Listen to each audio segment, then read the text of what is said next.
Alright, for SourceFed Movie Club, this is The Producers. Oh goody, which version are we watching? Oh, okay. Oh, this is cool. I actually got to study this movie for a paper in college a few years ago.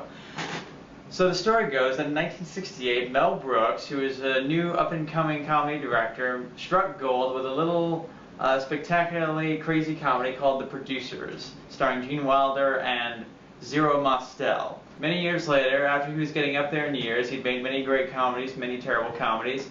So, with encouragement from his wife, Mel Brooks decided to take The Producers and redo it as a Broadway play. And he did, and it starred Matthew Broderick and Nathan Lane, and it was huge. It was the most successful Broadway show in the history of time and space.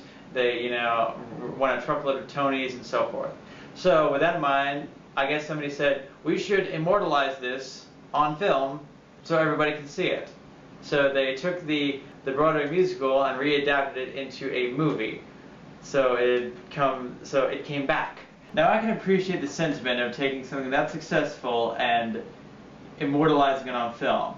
That doesn't mean that the movie is actually good. We have Nathan Lane and Matthew Broderick, and I love both of these guys. They've got a lot of great stuff. They, along with the rest of the cast, play their roles exactly the way they did on stage. And when it comes to stage acting, you have to project, you have to overact, you have to play to the back seats. And that kind of style of acting doesn't necessarily work on film.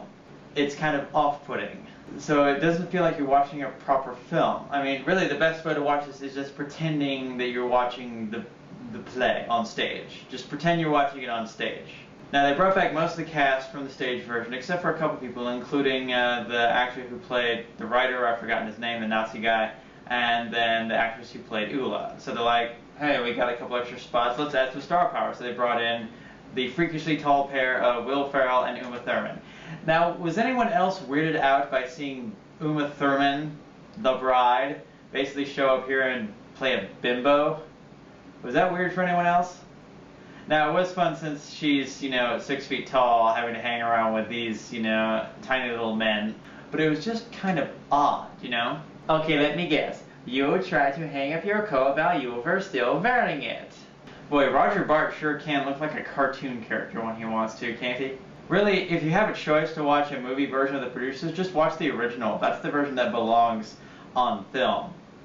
This version belongs on stage. Also, you can rent a behind-the-scenes look at the cast recording for the Broadway show. That one is pretty fun. So yeah, thank you. SourceFed Movie Club, this is Doug signing off.